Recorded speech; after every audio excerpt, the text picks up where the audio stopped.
After my father died, my sister claimed I was mentally unstable and took all the property. My lawyer begged me to fight, but I just smiled and signed. Everyone thought I had lost everything.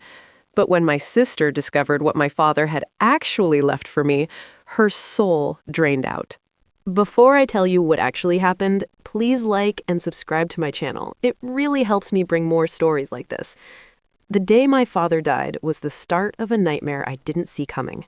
I still remember that morning. The sky was gray, the air heavy, and a strange silence had settled over the house. My father had always been a quiet man, but fair. I never imagined that after he was gone, everything could turn upside down so fast. My sister, Victoria, had always been ambitious, but I thought our relationship was normal.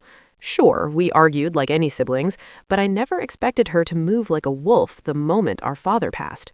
From the minute we arrived at the house after the funeral, she acted like she owned everything. Her eyes were cold, calculating. Every word she said seemed carefully measured to make me look small, weak, and unprepared. At first, I didn't notice it fully. People were grieving, and I was lost in my own sorrow. But soon, subtle things started happening. She would talk to relatives in hushed tones, just loud enough for me to hear. "She's been a little unstable lately." Dad was worried. I froze every time I heard it. I couldn't believe she would use my father's death to make me seem incapable. Then came the day we had to go through the papers, legal documents, property lists, bank accounts, and shares of businesses. My heart was heavy as I sat there, barely able to concentrate. Victoria smiled confidently, like she was already celebrating a victory no one else had even seen yet. That's when it got worse. She didn't just rely on whispers and doubts. She stood up in front of everyone, pointed at me, and said clearly, "She's not capable of handling this. She isn't mentally stable. Dad trusted me to take care of everything." She had rehearsed it perfectly. She produced her own version of the will and property documents, claiming that the visible estate was hers now. "Sign it over," she said quietly to me later, "or I'll drag you into court and prove to everyone that you're unfit to manage anything. Fight me, and you'll only lose more." My lawyer looked shocked. He leaned over and whispered urgently, "You don't have to do this. You can fight her. This is manipulation, and it could get ugly, but you can win if you act now." I looked at him and simply shook my head. I wasn't panicking. I wasn't angry. I just smiled. I knew showing fear or desperation would only make her stronger in front of everyone. So I stayed calm. Every ounce of tension in the room was hers, not mine. She wanted me to react. She wanted to see me weak. Victoria beamed at me, proud of her supposed victory. She had convinced everyone, relatives, lawyers, even a few family friends, that I was unstable and had no claim. Everyone assumed the property, the mansion, and the businesses were now hers. Her smirk was wide, her eyes shining with triumph. I signed the paper she wanted. Every signature was deliberate, careful, calm. She believed she had won completely. The room was thick with whispers. Some relatives gave me sympathetic looks. Others, confused, wondered why I wasn't fighting back. Victoria, of course, noticed immediately. She smirked at me, proud of her supposed victory. No one knew what was coming next. I didn't act suspicious. I didn't show a hint of what I knew or what I had planned. Everyone assumed that day that I had lost everything. Even my lawyer looked disappointed. He shook his head, muttering about missed chances and legal strategies, but I just kept smiling. That smile wasn't fake. It was calm. I knew the storm wasn't over, even if no one else could see it yet. Victoria went to her room, closing the door behind her. I stayed in the living room, quietly observing the aftermath. She was celebrating, and everyone else seemed to accept her victory as final. But deep down, I knew this wasn't the end. I didn't move a muscle to stop her. I didn't argue or yell. I let her take the spotlight, let her feel the control. She believed she had won, completely and utterly. And that belief, that arrogance, that was going to be her undoing. Victoria wasted no time. The very next day, she moved into the mansion like it was already hers. She walked through the rooms, inspecting the furniture and decorations, opening cabinets with a smile that screamed victory. She even posted pictures online, showing off her success to the world. Relatives and neighbors whispered, but she didn't care. To her, this was the life she had always wanted. She laughed with friends, hosted small gatherings, and acted like the property and businesses were entirely under her control. I stayed quiet. I didn't interfere, didn't complain, didn't argue. I simply observed. Every time she included me in conversations about the estate, I nodded politely, letting her believe I had accepted defeat. Everyone thought she had won. Victoria's confidence grew with each passing day. She began making decisions about the businesses, signing minor documents, and telling staff that I had no authority. Some employees were hesitant, unsure who truly had the right to manage things, but Victoria's confidence convinced them she was in charge. She bragged openly to relatives who visited. "Everything is under my name now," she would say. She couldn't handle it anyway. Most nodded, accepting her story. The whispers about my instability had done their job. Victoria even started spending freely on the mansion, renovations, decorations, and luxury she thought proved her success. She was so focused on the visible glamour that she didn't notice the costs piling up: property taxes, maintenance bills, and hidden debts. In her eyes, it was all hers to enjoy, and she did so with pride. I observed quietly, never showing a reaction. Every small victory she celebrated only strengthened her belief that she had won. She didn't suspect that her confidence and public boasting were weaknesses I could quietly use against her. As she walked around the mansion planning improvements and managing the business, she was blind to the cracks forming beneath the surface. Her arrogance made her careless. She assumed she had claimed everything, but she didn't know the real foundation of the estate was still intact, hidden, untouched, and waiting. Every laugh, every boast, every confident stride she took convinced her she was untouchable, and yet her very overconfidence would soon become the reason for her downfall. I let her enjoy her imagined victory. Patience was my weapon, and she didn't even know it. Her obsession with showing off and proving herself had made her blind to what really mattered. Victoria thought winning loudly meant winning completely. She had no idea that the real power was quiet, unseen, and far stronger than any public display. And as she celebrated her success, I sat quietly, knowing that the moment she least expected it, everything she thought she owned would slip right through her fingers. Because in the end, patience and quiet strategy always beat arrogance and greed. Victoria didn't know it yet, but the first cracks in her perfect victory were already forming. The mansion she had moved into so proudly wasn't as flawless as she believed. The property taxes were overdue, the maintenance bills had piled up for months, and several small but costly repairs had been ignored. The moment she tried to take control, she stepped into a web of problems she didn't see. At first, it was small things. The gardener called, explaining that the irrigation system had broken and needed immediate repairs. The driver complained about unpaid vehicle loans. Even the staff began whispering among themselves, noticing overdue salaries and growing confusion about expenses. Victoria waved it off. She told herself it was nothing, that she could handle it all. She poured herself into the business, too, confident that she had everything under control. She signed contracts, approved budgets, and made decisions on her own. But she didn't know the businesses were already struggling. The visible accounts she thought were full were actually tied up in unpaid debts, pending lawsuits, and delayed payments. The more she tried to manage, the more the problems grew. She spent money to fix things she didn't fully understand, which only made the situation worse. Her social media posts, once proud and celebratory, now hid her stress behind forced smiles. And still, I said nothing. I didn't gloat. I didn't warn her. I let her struggle with her own choices. Every mistake she made, every oversight, I noted. Her arrogance made her blind. She focused on showing off the mansion, the parties, the businesses, and the wealth she thought was hers.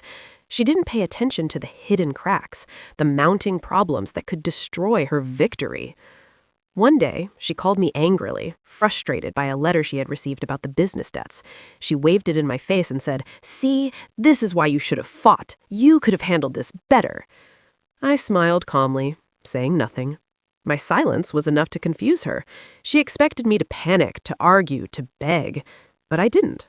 I just let her unravel further on her own. Victoria's confidence began to falter. For the first time, she realized that not everything was as easy as she had imagined. Some of the property she had claimed were tied up in old legal claims. The mansion's mortgage payments were much higher than she thought. Repairs she ignored started to pile up into massive bills. Her visible assets were slowly turning into liabilities.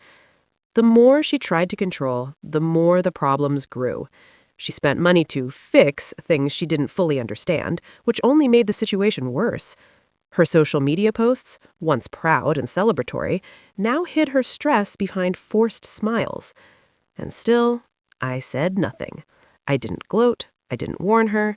I let her struggle with her own choices. Every mistake she made pushed her further into a trap she didn't even see coming. The arrogance that had once made her untouchable now made her blind. She thought she had taken everything from me. But in reality, she was only holding on to the surface, while the real foundation remained untouched. I stayed calm, patient, and quiet, knowing the storm would unfold in its own time. Her victory was crumbling under the weight of debts, legal issues, and her own greed. And when the time was right, she would finally see what she had missed, the truth that she could never take from me. Victoria's biggest mistake wasn't her arrogance. It wasn't even her greed. It was thinking that she had already won. The calls from the bank became more frequent. This time, she couldn't ignore them. One morning, a formal notice arrived at the mansion. The mortgage payments were months behind. If the balance wasn't cleared soon, the bank would begin legal action. For the first time, I saw real fear in her eyes. She stopped posting online. The parties ended. The laughter inside the mansion disappeared. Instead, there were long phone calls behind closed doors and late nights filled with frustration. The business wasn't doing well either. A major client pulled out after reviewing the company's financial situation. Suppliers demanded advance payments. Staff members who had once respected our father began resigning. They didn't trust her leadership. Victoria tried to act strong in front of others, but cracks were showing. She called emergency meetings, blamed managers, and accused employees of incompetence. But deep down, she knew the truth. She had stepped into something much bigger than she understood. One evening, she came to me again. This time, her tone was different. Not confident, not proud, desperate. "There are complications," she said carefully. "Dad didn't organize things properly. There are debts I didn't know about." I listened quietly. She continued, "If you had fought earlier, maybe we could have handled this together." Handled this together. That was the first time she used the word we since taking everything. I looked at her calmly and said, "You said I wasn't capable." She didn't reply. Days later, something happened that changed everything. Her accountant requested a full review of all estate documents. He wanted to see every file connected to our father's assets, not just the visible ones, everything. Victoria agreed, hoping to find hidden funds she had missed. She was desperate for good news. She believed maybe there was another account, another property, something that could save her from the growing disaster. The review meeting was scheduled at the mansion. The accountant, 2 legal advisors, Victoria, and me. I remember the room clearly. The air felt heavy again, just like the day of the signing. Papers were spread across the table. Files were opened one by one. At first, it was the same information she already knew. The mansion, the business, the accounts tied to loans and debts. Nothing new. Her frustration grew with every page. Then the accountant paused. He frowned slightly, adjusting his glasses. He said, "There's another structure listed here, a separate arrangement created years before his passing." Victoria straightened in her chair. "What arrangement?" He flipped through the documents carefully. "It's not part of the estate we processed. It's separate." Her face tightened. "Separate how?" The room went quiet. The accountant looked at me briefly, then back at the document. "As your peers, your father established a private trust years before his passing." Victoria's expression changed instantly. Confusion first, then disbelief. "A trust?" she asked sharply. "Why wasn't this included in the will?" "Because," the accountant replied calmly, "it isn't controlled by the will." Silence filled the room. Victoria turned toward me slowly. Her confidence, her pride, everything that once filled her posture, gone. The accountant continued reading details under his breath. Investment portfolios, commercial properties, long-term holdings, dividend accounts. Victoria's breathing became uneven, and then he reached the final line. He stopped. He looked up, and in that moment, Victoria understood. Her face lost all color. The accountant cleared his throat and finished the sentence. The sole trustee and primary beneficiary of this trust is your younger sister. Silence. Complete silence. Victoria stared at him like she hadn't heard correctly. Then she looked at me. Not with anger, not with arrogance, with shock. "That's not possible," she whispered. The accountant calmly turned the document toward her. "It was created years ago. Fully legal, fully documented. It activates automatically upon your father's death." Victoria grabbed the papers, her hands shaking. She flipped through page after page, investment portfolios, commercial buildings, ownership stakes in companies, long-term dividend accounts. Assets far greater than the mansion, far greater than the visible business, far greater than everything she fought for. This wasn't in the will," she said weakly. "It wouldn't be," the accountant replied. "A trust operates separately. It's protected. It cannot be contested through the estate." That was the moment it hit her. All the energy left her body. She slowly sat down, staring at the papers like they were written in another language. "You knew," she said, her voice barely audible. I didn't smile this time. I didn't smirk. I just looked at her calmly. "I knew Dad believed in long-term planning," I said softly. She thought she had taken everything. The mansion, the business, the public victory, the spotlight.